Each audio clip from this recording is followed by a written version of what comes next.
قسمن کہتا ہوں، حلفن کہتا ہوں، کسی اہل تشیع کا بھی خون نہیں بہانا چاہیے، اور ماورائے عدالت قتل کو ہم ویسے ہی کنڈیم کرتے ہیں۔ پاکستان کو عراق، لیبیا اور شام بنانے کی بہرحال ایک سازش ضرور ایرانی لابی کی موجود ہے اور رافضی لابی کی موجود ہے، وہ چاہتے یہ ہیں کہ بنے، قرآن ان کو ڈیسنٹ نظر آتا ہے اور اللہ کے بارے میں ان کو شک ہے۔ لوگ جادو کرنے کے بارے میں ہم سے سوالات کر رہے ہیں، جادو سے بچنے کے لیے نہیں۔ اب بات سمجھیں، یہ ہماری مینٹیلٹی ہے، یہ ہماری مینٹیلٹی، یعنی ہم لوگ اس قدر دین سے دور ہو چکے ہیں۔ بسم اللہ الرحمن الرحیم۔ ناظرین کرام، میں ہوں آپ کا میزبان بلال احمد۔ آج ہمارے لیے یہ بہت ہی اعزاز کی بات ہے کہ اے بی میڈیا پر آج اس پروگرام میں شریک ہونے والی شخصیت کسی تعارف کی محتاج نہیں ہے۔ جمعیت اہل حدیث کے صدر اور پاکستان کے ایک نامور شخصیت، جو کہ اپنی آواز میں اور اپنی للکار میں نمایاں تھے، علامہ احسان الہی ظہیر رحمہ اللہ تعالیٰ کے فرزند۔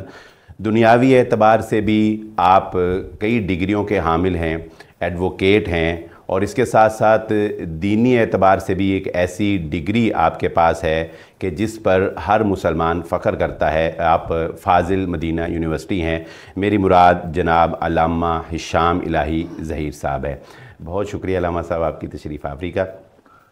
علامہ صاحب، موقع کو غنیمت جانتے ہوئے اور وقت کی قلت کا بھی ہمیں احساس ہے، سب سے پہلے تو یہ بتائیے گا کہ پاکستان کی موجودہ صورتحال سب کے سامنے ہے، عوام شدید پریشان ہے، راستے بند ہیں، اور ایک جماعت جو ہے وہ احتجاج کے لیے نکلی ہوئی ہے، حکومت جو ہے وہ اس کا راستہ روک رہی ہے۔ وہ کہہ رہے ہیں کہ ہمارے اتنے مر گئے، اور وہ کہہ رہے ہیں کہ ہمارے جو ہیں وہ شہید ہو گئے۔ یہ سارا جو حالات و واقعات ہیں، آپ کیا دیکھتے ہیں کہ اس میں پاکستان کے لیے یہ سارا واقعہ جو ہے کس قدر خطرناک ثابت ہو سکتا ہے، عوام کے لیے کس قدر خطرناک ثابت ہو سکتا ہے، قصوروار کون ہے، اور حکمت عملی کیا ہونی چاہیے؟ بسم اللہ الرحمن الرحیم۔ بلال بھائی، آپ نے دعوت دی، اس کا شکریہ۔ آج میں نے پہلی دفعہ ادھر وزٹ کیا اور بڑا دل خوشی سے باغ باغ ہو گیا، اور آج مجھے پہلی دفعہ پتہ لگا کہ اے بی سے مراد البر ہے۔ جی، البر۔ تو ویسے لوگ شاید اے بی سی کے حساب سے سمجھتے تھے، پتہ نہیں کیسا نام ہے، تو البر ماشاءاللہ بڑا اچھا نیک کام ہے۔ جو سوال آپ نے کیا بنیادی طور پہ اس حوالے سے میں یہ سمجھتا ہوں کہ پاکستان کے آئین اور قانون کے اندر بہت سی باتیں پہلے سے طے شدہ۔ اگر 1973 کا آئین ہم سمجھتے ہیں کہ جماعی دستاویز ہے، مطلب کہ اس کے اوپر پاکستان کے ہر طبقہ فکر نے، چاہے اہل حدیث ہو، دیوبندی ہو، بریلوی ہو، سیاستدان ہو، بلوچی ہو، پختون ہو، ہر ایک نے سائن اور دستخط موجود ہے، تو اس کے اندر پیرامیٹرز طے شدہ کہ احتجاج کن باؤنڈریز کے اندر، کن حدود کے اندر رہ کے کرنا چاہیے۔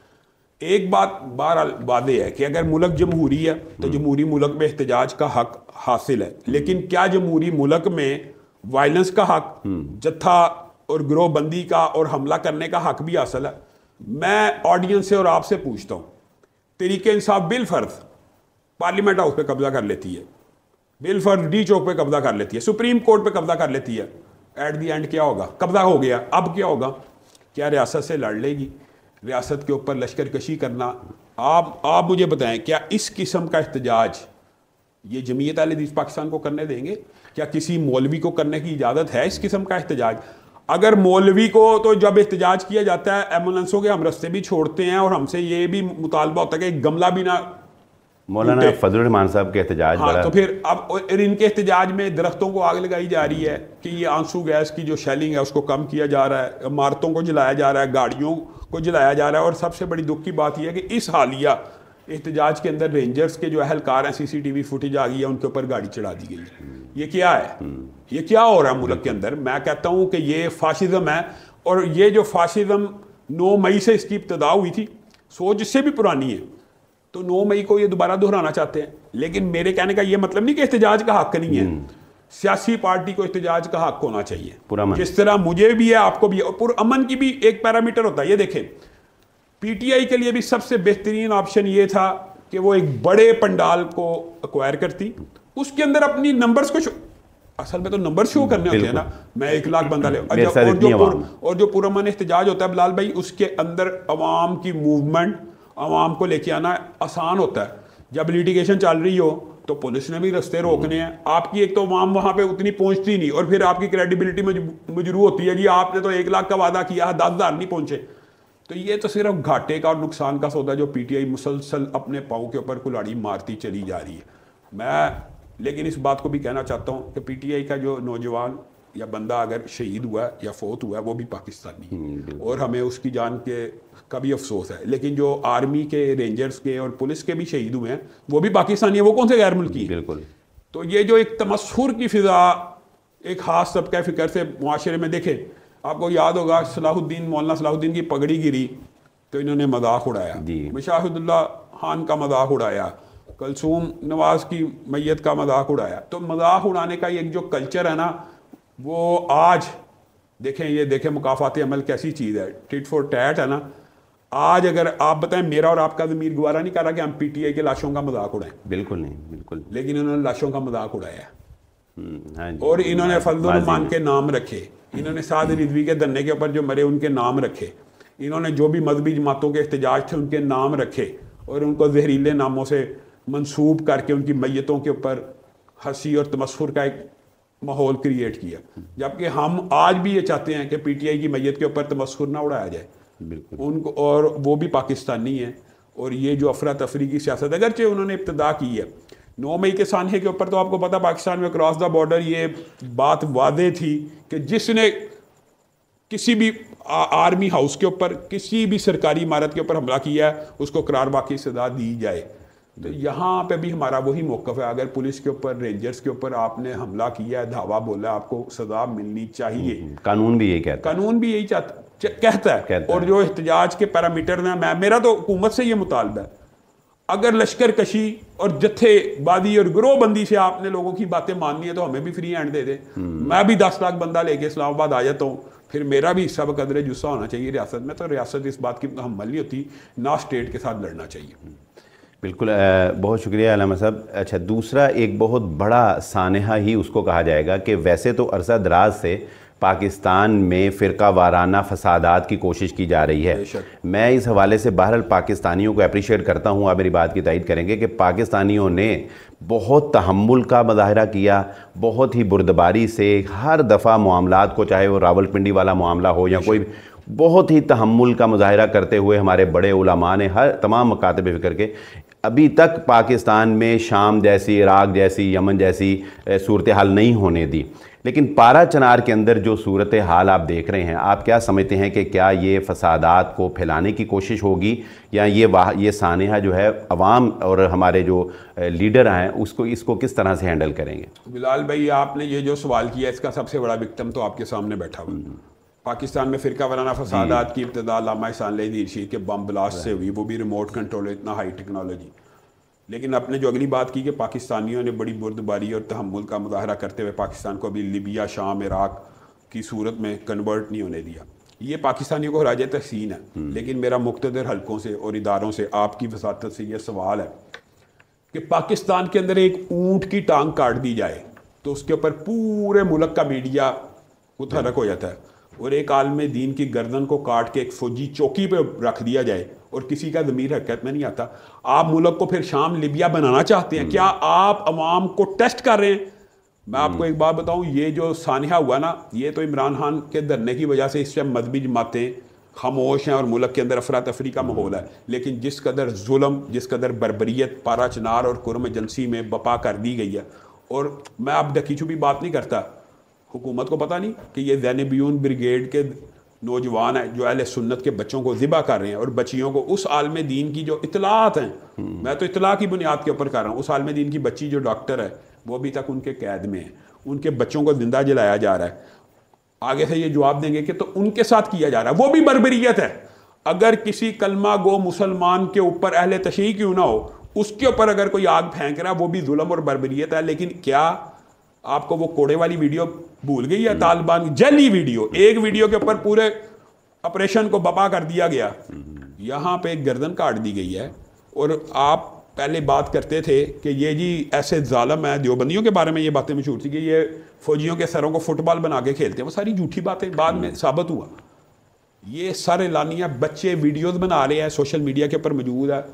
اس بندے کا عالم دین کا نام بظاہر جو آیا وہ سردار طاہر عالم کے نام سے ان کو منسوب کیا جا رہا. اللہ عالم طاہر عالم صاحب وہ ہیں یا نہیں، یہ ایک الگ بات ہے. لیکن ایک سر فوجی چوکی کے اوپر بڑا ہوا، بچے اس کے سامنے کھڑے ہوئے ہیں، سیلفیاں بنا رہے ہیں، کہہ لگا رہے ہیں، اس کی زبان کو چھیڑا جا رہا ہے، اس کے منہ کو چھیڑا جا، یہ کیا ہو رہا ہے؟ اور یہ دکھ اور افسوس کی بات یہ ہے، میں تو یہ وہی سمجھتا ہوں کہ یہ جو گردن کاٹنے کا سلسلہ سیدنا حسین سے شروع ہوا، یہ آج اسی سلسلے کی کڑی ہے۔ حضرت عمر کے اوپر جنہوں نے چھریوں کے ساتھ نماز میں حملہ کیا، تو پھر یہ باتیں، اس کا مطلب ہم چاہتے نہیں ہیں ملک میں فرقہ واریت ہو، لیکن کیا یہ آپ کے اور میرے ضمیر کے لیے تعدیانہ ہے کہ نہیں؟ واللہ قسماً کہتا ہوں، حلفاً کہتا ہوں، کسی اہل تشیع کا بھی خون نہیں بہانا چاہیے، اور ماورائے عدالت قتل کو ہم ویسے ہی کنڈیم کرتے ہیں، بالکل، لیکن یہ جو بربریت ہو رہی ہے، یہ جو سانحہ ہو رہا ہے، اور اس کے پیچھے ایک بات بتاؤں، پاکستان کو عراق، لیبیا اور شام بنانے کی بہرحال ایک سازش ضرور ایرانی لابی کی موجود ہے اور رافضی لابی کی موجود ہے، وہ چاہتے یہ ہیں کہ بنے، وہ میں نے اور آپ نے روکنا ہے، اور اللہ کے فضل سے انشاءاللہ روکیں گے، اور پاکستان کو انشاءاللہ کبھی بھی عراق، لیبیا اور اس طرح کے ملکوں، شام جیسا وزیر کبھی نہیں ہونے دیں گے پاکستان میں ماحول، انشاءاللہ انشاءاللہ۔ علامہ صاحب، پچھلے دنوں یہ جنگ بھی علمی جنگ کہہ لیں یا ایک اندرونی جنگ تو چلتی رہتی ہے کہ پاکستان کے اندر لبرلزم کو فروغ دینے کے لیے بہت سے راستے جو ہے وہ تراشے جا رہے ہیں، انہی راستوں میں سے ایک راستہ جو ہے وہ غامدی فکر کا بھی ہے۔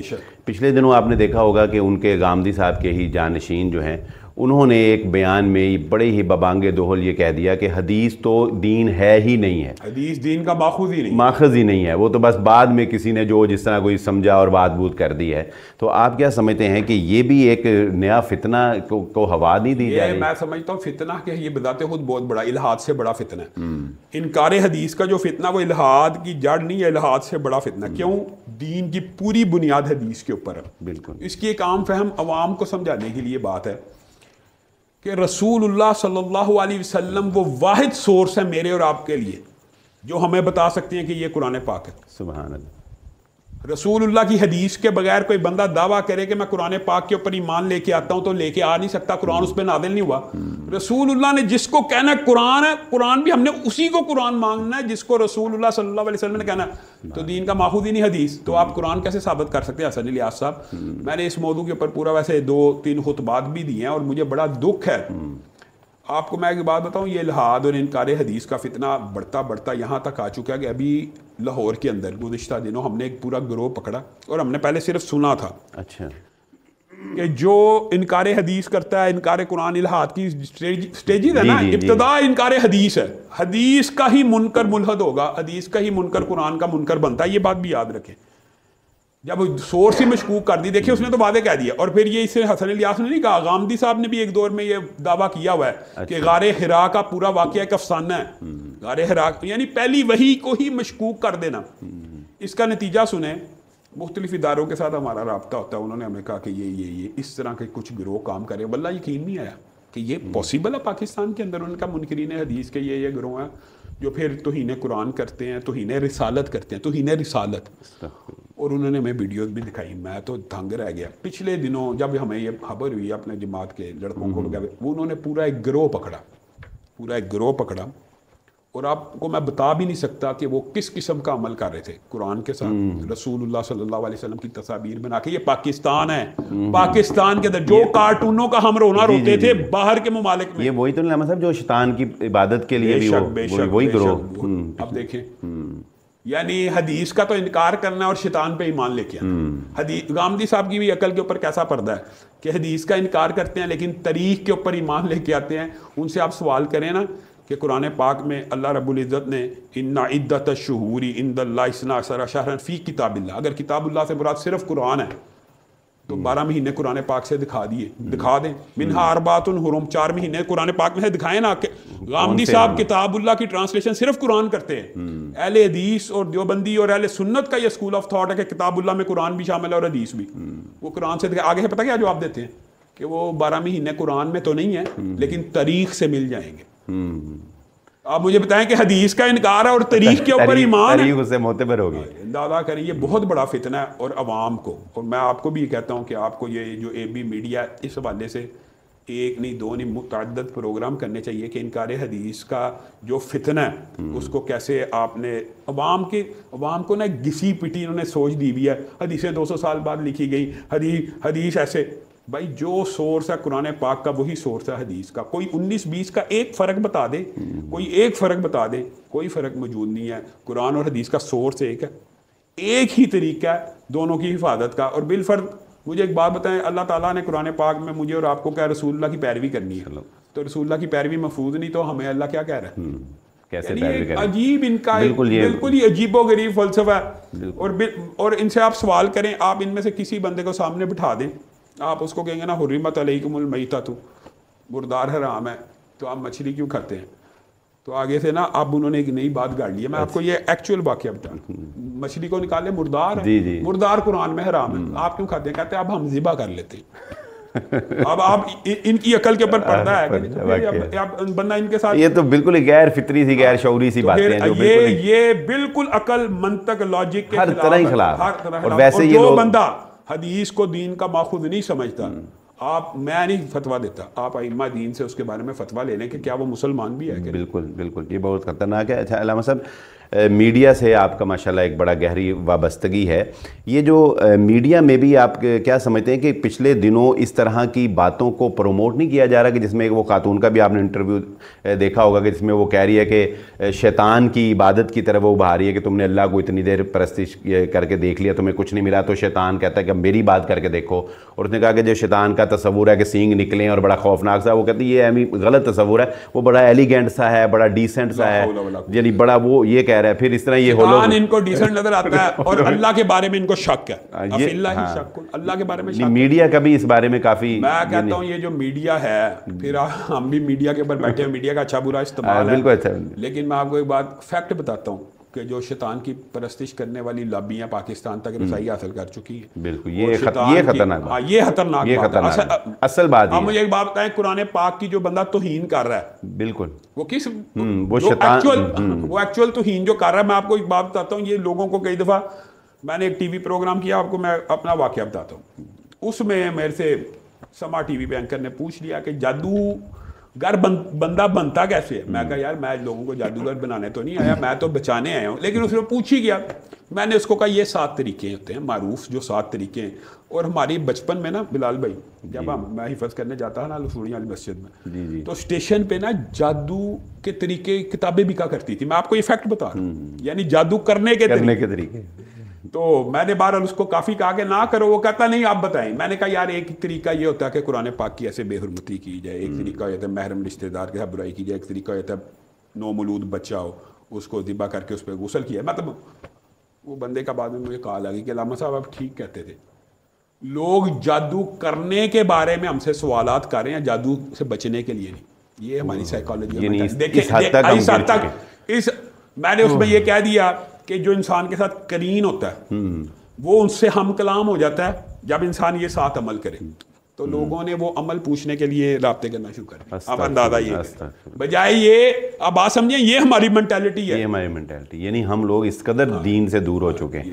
ایک آخری سوال معذرت کے ساتھ کہ وقت آپ کا زیادہ لے لیا.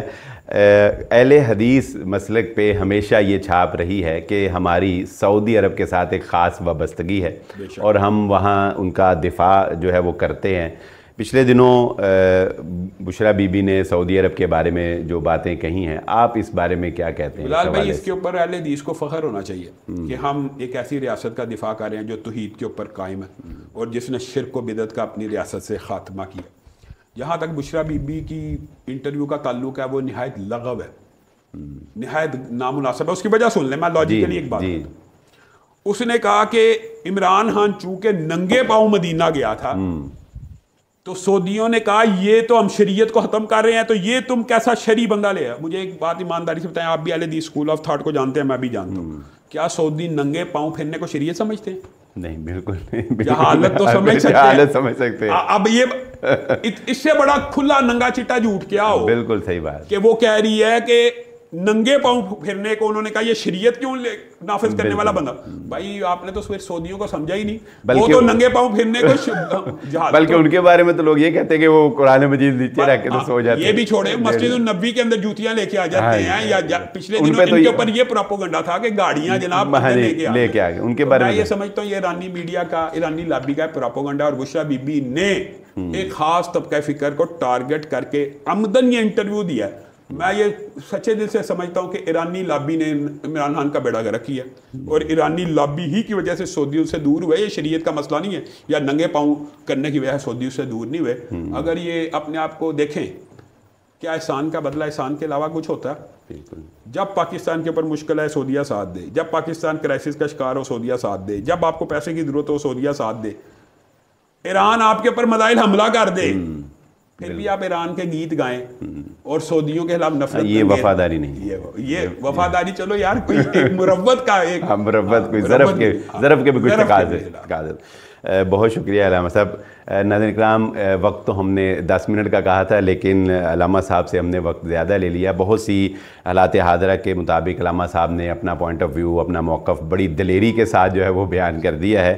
اللہ تعالیٰ سے دعا ہے کہ اللہ تعالیٰ ان کی حفاظت فرمائے، اللہ تعالیٰ وطن عزیز پاکستان کی حفاظت فرمائے، اور یہاں پر جو شر انگیز عناصر ہیں ان سے پاکستان کو محفوظ رکھے. اسی کے ساتھ اپنے میزبان بلال احمد کو اجازت دیجیے. اللہ حافظ.